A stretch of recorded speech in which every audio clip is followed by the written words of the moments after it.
I like my dental hygienist. So, my name is Julie Drake. You look very familiar to me. I don't know why you look so familiar to me. You look familiar when you walked into the door. Where do you go to church at? I go to Seventh-day Adventist Church of God for Abundant Life. Yeah, that's where I know you. That's where I go as well. So, there you go. But I'm a nurse practitioner now. I'll give you my background and then we'll kind of go from the very beginning. Dr. Baxter told me he had talked to you guys about the book Grit. Have any of you read that book or looked at that book or read it or looked at it? Halfway. Halfway, yeah, that's okay. So in that book, the author talks about what it takes in an individual to overcome obstacles. We all have obstacles in our life. I'm sure each one of you have obstacles in your life that no one else knows about. And what it takes in you to overcome those obstacles. And some people have grit that gives them that motivation, that effort to overcome those things, and some people don't. They will stop at a fail, and they won't go past that fail. So just to let you know, I am a nurse practitioner now. I work in urgent care with St. Vincent's out of Jacksonville. I work in Waycross. I also am a bariatric surgery nurse practitioner, so I see bariatric patients on every Monday. I see bariatric patients and also every Tuesday. My background prior to becoming a nurse practitioner is I worked in the ER for 4 years, and then I was the air medical flight nurse for 6 years. So the large majority of my career has been trauma critical care, and I love it. And I miss it, because I'm not doing that now, but I love it and miss it, and you know, who knows. So I am a certified sexual assault nurse examiner. I am certified trauma nurse, trauma instructor. I'm a certified emergency pediatric nurse. I am an instructor for acute cardiac life support, instructor for basic life support, and instructor for pediatric advanced life support. And of course I have pre-hospital certifications as well for flight, you know, when I did that. So I tell you all that to tell you that this is where I find myself today, but this is not obviously where I started. And you know, most people, I'm sure that you hear, and most people who give speeches or talks, you know, they always say they get there and they were an excellent student and everything was great, and everything worked out, and I'm just, you know, they were floated on a cloud to their end point. I did not do that. So I knew I wanted to be a nurse as a child. I just did. It just in me. You know, you just kind of, I'm sure those of you who have that desire, it's just in you to take care of somebody. You know, you're always wanting to be the one that gets called on. Or if you have that adrenaline need like I have, then you like to be in the middle of a situation, an emergency situation. It's bad. Let me go run to that situation. And that's what I have in me. I like doing that kind of stuff. So, but I wasn't a very good student in high school.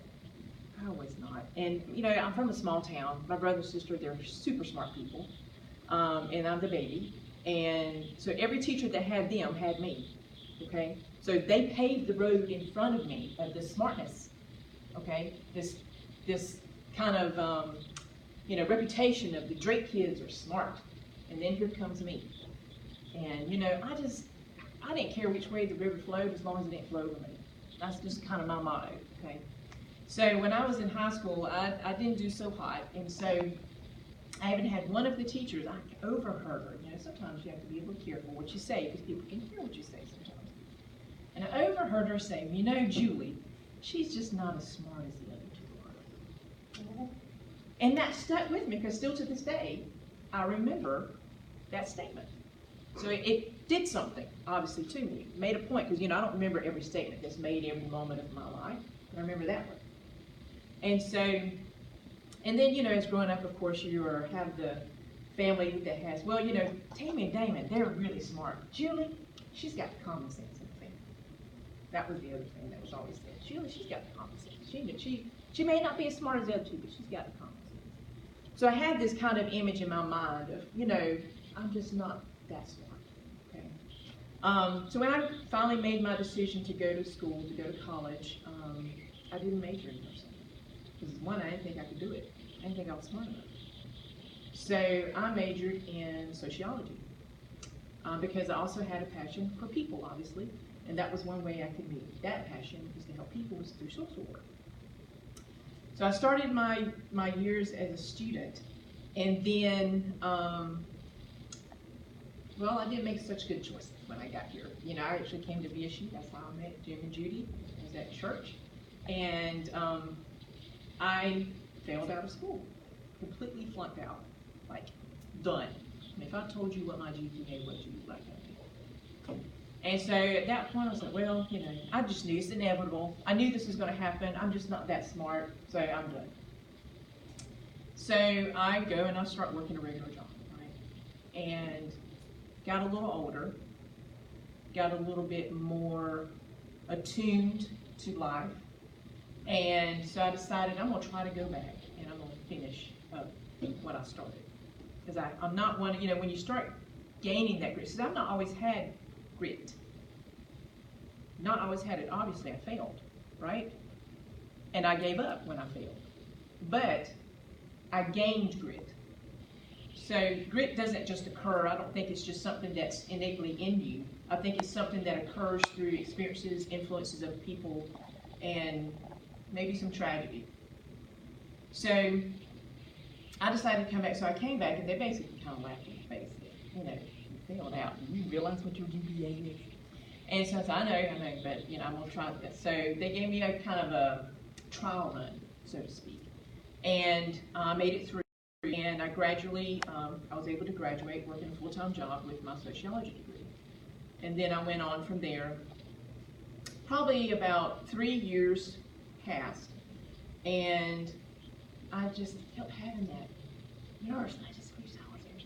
And the thing was, is I had met people who were nurses, and I just thought, man, they're doing what I always wanted to do, but I just didn't have the guts to do it, or I didn't think I could do it, or maybe I'm not smart enough to do it. So I prayed about it, because I prayed, and I really felt like that I was to try to do this. So I go to the nursing department, and I meet with, you know, they gave me a advisor, so to speak, to talk to. And her name was Sandra Delk. Love that woman. And she didn't laugh in my face, but she told me, you know, because when she looked at my record and realized what my GPA was, and I'm competing to get into a nursing program that's very competitive, and that's my GPA, and I had done well in some of these classes, and so she said, well, Julie, the thing is, and I'm going to be honest with you, the chances of you getting in this program is big slim to none. You would have to go back and retake some of those classes for a grade that's higher, and we would average your old grade and the new grade together and come up with, that would be the grade we would use, okay? So I would have to go back and retake classes that technically I've already passed, but I needed to get a better grade. So I did, and got through that program, and so then they started this second degree program, because you know I have this sociology degree now that I've attained to. And so they started this second degree program, and so she had mentioned that to me, and she goes, but I'm telling you, it's very competitive. In fact, our first cohort, we're only letting 10 students in. And of that 10 students, I mean, everybody has a much better academic history than you have, okay? I said, okay. So I mean, she was very honest with me. She didn't squish my dream, but she was just honest with me. I said, okay. So I had to write this thing about why I wanted to be a nurse, why I thought I should get into the program. And the dean of the school was Dr. Huff at the time, Anita Huff. And she was tough, but she was good. She was good. So I got the call that there was only going to be 10 students allowed in, and they reviewed my stuff, and they had gone before the committee, and they looked at my background information, and basically it was a tie. Half the committee thought I should get in, half the committee says no, her academic history doesn't prove that she should be allowed in. So they were leaving it up to the dean to make the final. So I finally got the call one day that I had gotten into the nursing program. So I got to my first day of the nursing program, and there was 11 of us there. So they had the 10 that they had allowed in from the very beginning, and there was this extra seat that was created for me. which I was very thankful for. And I believe that was just the favor of God upon my life. I got into the nursing program, and even before I got into the nursing program, I'm going to show you this quick little video here. And the reason why I'm showing you this is so you can get an idea of what my motivation was. Because part of the thing when it comes to school, and some of you may be great students. Some of you may be academic becomes natural to you. You've never had an issue. And you don't even understand the concept of someone having an issue when it comes to tests or studying or not comprehending what they're hearing in a classroom. That's a foreign concept to you. And you may have developed some opinions about those students. Maybe they're lazy. Maybe they don't care. Maybe that's what's wrong with them. Or maybe that's not what's going on with them. Maybe there's something else happening in their world that you're completely unaware of. But before I got into the nursing program, I was coming home from a beach trip one day, and I saw this helicopter. We got stopped by the police, which at this it's backcountry road. Here comes this helicopter in the middle of this intersection. There's two flat crew get out, they go to the ambulance, and they get their patient, and they come back, and they get back in their helicopter, and off they go. And at that moment when I saw this, I was like, that's what I want to do. That's one of my goals. Is I'm going to be in that helicopter one day. Okay? So I'm going to share with you just a peek, and this is a accompanied video, but it kind of gives a peek into what that world is a little bit like. How's it changed? Well, I have a deeper relationship with God, number one. And number two, things are not important in this world. Nothing. You can replace everything, but you cannot replace